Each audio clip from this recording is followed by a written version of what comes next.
নমস্কার বন্ধুরা, আপনারা যারা নেতাজি সুভাষ ওপেন ইউনিভার্সিটি থেকে পিজি কোর্স করছেন এবং বাংলাতে করছেন তাদের জন্য 7D অর্থাৎ লোক সাহিত্য থেকে গুরুত্বপূর্ণ প্রশ্নগুলি বাছাই করে দিয়ে দিলাম, দেখে নিন। বিগত কয়েক বছরের প্রশ্নপত্র ঘেঁটে আমি যে প্রশ্নগুলি বারবার এসেছে এবং গুরুত্বপূর্ণ সেই প্রশ্নগুলি আপনাদের জন্য সাজেশন আকারে দিয়ে দিলাম।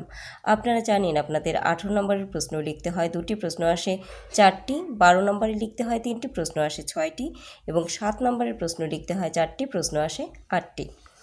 18 এবং 12 নম্বরের জন্য যে প্রশ্নগুলি বিশেষ গুরুত্বপূর্ণ তার মধ্যে প্রথমেই রয়েছে লোক সাহিত্য চর্চার ক্ষেত্রে মোটিভ ইন্ডেক্স পদ্ধতির গুরুত্ব লিখুন। নেক্সট, জাতীয়তাবাদী পদ্ধতি কি? লোক সংস্কৃতি চর্চার ক্ষেত্রে এ পদ্ধতির উপযোগিতা লিখুন। লিখন কেন্দ্রিক লোক সংস্কৃতি সম্পর্কে সংক্ষেপে লিখুন। নেক্সট, লোক সংস্কৃতির উদ্ভব, মৌল বৈশিষ্ট্য আলোচনা করুন। লোক সংস্কৃতি একটি মিশ্র বিদ্যা, ব্যাখ্যা করুন। নেক্সট, সংস্কৃতির বিবর্তনের ধারায় ফোকলোর, প্যারাফোকলোর এবং ফেকলোরের অবস্থান লিখুন।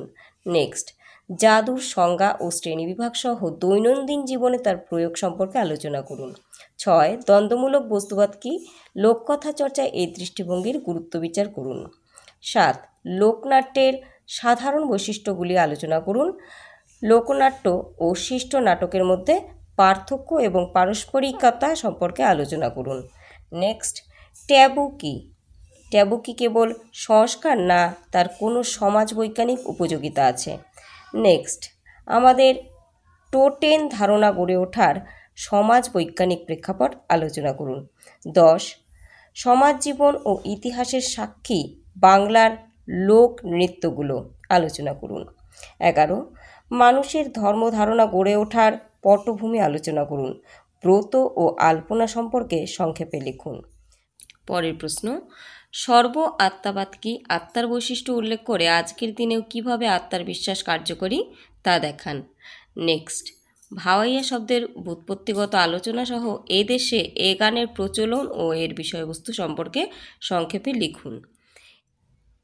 এরপর রয়েছে 7 নম্বরের জন্য যে প্রশ্নগুলি গুরুত্বপূর্ণ সেগুলো আমি টিকা আকারে দিয়েছি, আপনাদের আসতে পারে বিষয়গুলো উল্লেখ করে দিয়ে যে সংক্ষেপে আলোচনা করুন।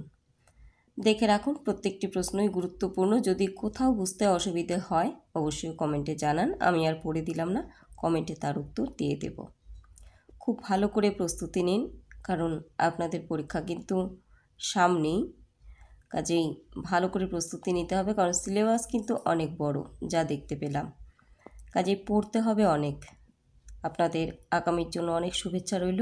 প্রত্যেকে ভালো থাকুন এবং সকলকে ভালো রাখুন।